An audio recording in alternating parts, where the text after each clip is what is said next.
One of the attractions in the Western Kenya tourism circuit, tucked in the bowels of Migori County, the legendary Thimlich Ohinga, however, remains one of the neglected, if not forgotten, treasures of Kenya's tourism industry. Ouko Okusah visited the centuries-old archaeological site and filed this report. Located 46 kilometers northwest of Migori town and 181 kilometers south of Kisumu County, this unique architectural stone structure known as Thimlich Ohinga is a must visit. Ohinga is just a barrier protecting wild animals and enemies from entering the compound where people stayed. Thimlich Ohinga, which literally refers to a frightening dense forest in the Luo language, is suspected to have been built more than 500 years ago. For the wall to maintain its stability, there are stability measures they used. One, the thickness of the wall. The wall is 3 meters thick. Then there is no mortar used. They are just loose stones or interlocked to form support. In fact, it is a three-phase technique whereby we have inner wall, outer wall, and a middle wall, joining the three to make one solid wall. Oral histories suggest that a people who spoke a Bantu language inhabited the area before the arrival of the Luos 300 years ago. Inside the structures were partitions of various kinds.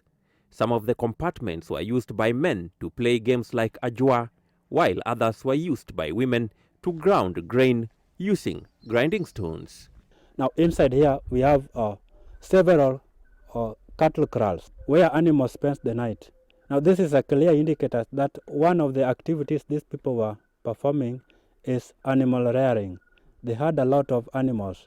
The entryways were deliberately made small to enable guards at the watchtowers near the entrances subdue potential intruders with ease. This gate was being manned 24 hours. Those who work during daytime could rest at night. Those who work during night could rest at daytime. Communities that later moved into the region in the period between 15th and 19th centuries carried out repair works and modifications on the structures. If you can look the other side, you are able to see a buttress. A buttress is just a pillar. If they identify that a particular place of a wall is a bit weaker, then they do a reinforcement of that nature.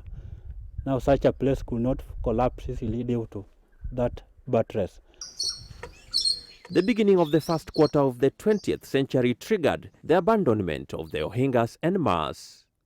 No more stone structures were constructed, and consequently, a significant number of existing ones were reduced to mere traces of circumferences or disappeared altogether.